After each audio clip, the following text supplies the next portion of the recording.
अभी हमने देखा कि जो सी लैंग्वेज है वो मिडिल लेवल की कैटेगरी में बिलोंग करता है। अब क्यों बिलोंग करता है और कौन सी लैंग्वेज हाई लेवल की कैटेगरी में आती है, कौन सी लो में आती है और कौन सी मिडिल में आती है, इसको हम डिटेल में जानते हैं।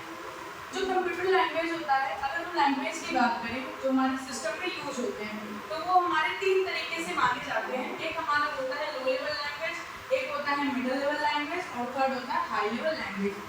लो लेवल लैंग्वेज जो होता है बेसिकली इसको 0-1 का लैंग्वेज कहते हैं और 0-1 को भी बोला जाता है मशीन लेवल लैंग्वेज या मशीन लैंग्वेज या फिर इसको बोलते हैं बाइनरी लेवल लैंग्वेज। या फिर हमारे जो सिस्टम होते हैं वो बेसिकली लो लेवल लैंग्वेज को ही समझते हैं। इनके अलावा इनको कोई भी चीज़ समझ में नहीं आती है, चाहे आप मिडिल लेवल की बात करें चाहे हाई लेवल लैंग्वेज की बात करें, कोई भी लैंग्वेज इस लैंग्वेज को नहीं समझ में आता है इसको। तो बात करते हैं ये कि जब हमारा लो लेवल ही कंप्यूटर हमारे लो लेवल को ही समझता है तो कैसे हम उसमें सी की कोडिंग करते हैं और हमें रिजल्ट हमारे अकॉर्डिंग मिलता है, कैसे जावा में या पाइथन में या C++ यानी हाई लेवल लैंग्वेज में कोडिंग करते हैं तो भी उसका रिजल्ट हमारे अकॉर्डिंग मिलता है। तो इसीलिए हम यूज़ करते हैं ट्रांसलेटर। ट्रांसलेटर क्या होता है, 2 प्रकार के होते हैं, एक हमारा होता है कंपाइलर और एक होता है हमारा इंटरप्रेटर।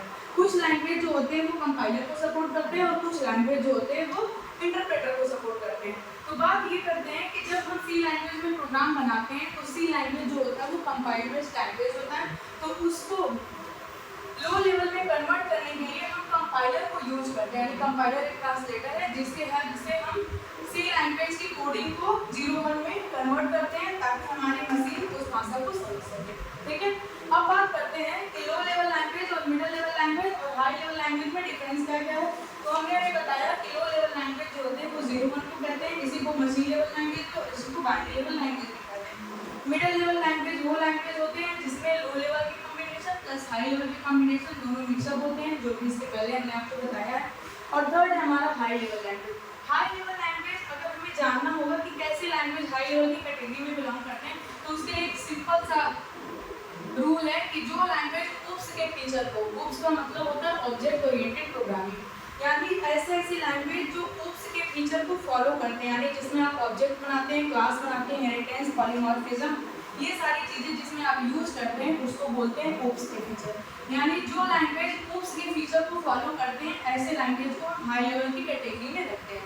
अब कौन कौन से ऐसे लैंग्वेज है जिसमें उप्स के फीचर यानी जिसमें क्लास बनाया जाता है, ऑब्जेक्ट बनाया जाता है, ये सारी चीजें जैसे जावा हो गई, पाइथन हो गई, C++ हो गई, यानी ऐसे लैंग्वेज को हम बोलते हैं हाई लेवल लैंग्वेज।